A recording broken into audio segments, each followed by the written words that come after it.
आसाममध्ये भारत जोडो न्याययात्रेत बस अडवत मोदीच्या घोषणा। राहुल गांधी यांनी थेट बसमधून उतरत सोनितपूर आसाम काँग्रेस खासदार राहुल गांधी यांच्या नेतृत्वात भारत जोडो न्याययात्रा काढण्यात येत आहे।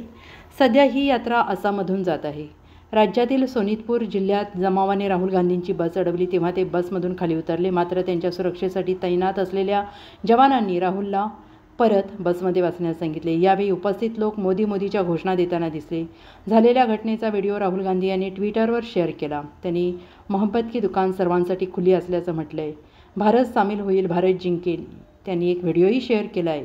राहुल यांच्या बससोबत जमावही जाताना दिसत आहे। यावेळी राहुल बसमधून खाली उतरले, मात्र सुरक्षा रक्षकांनी त्यांना पुन्हा बसमध्ये बसण्यास सांगितले। जमावाकडे भाजपचे झेंडे दिसून येत आहेत। गर्दीतील काही लोक राहुल गांधी यांच्या बस समोरही आले। यानंतर राहुल गांधी यांनी बसमधून खाली उतरण्याचा निर्णय घेतला। त्यांनी ड्रायव्हरला सांगितले, जरा थांबा।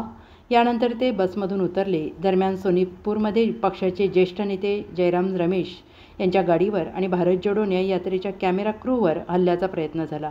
जयराम रमेश यांनी सोनितपूरमधील जुमुगुरी घाट येथे भाजप कार्यकर्त्यांच्या बेशिस्त जमावाने त्यांच्या कारवर हल्ला केला आणि विंडशील्डवरील भारत जोडो न्याय यात्रेचे स्टिकर्सही फाडल्याचे सांगितले। पाणी फेकण्यात आले। भारत जोडो न्याय यात्रेच्या विरोधात घोषणा दिल्या, पण आम्ही शांतता राखली आणि वेगाने पुढे सरकलो। आसामच्या मुख्यमंत्र्यांवर आरोप करताना ते म्हणाले, निःसंशयपणे आसामचे मुख्यमंत्री हिमंता बिस्वा शर्मा हे सर्व घडवून आणत आहे। आम्ही घाबरणार नाही, लढत राहू, असंही ते म्हणाले।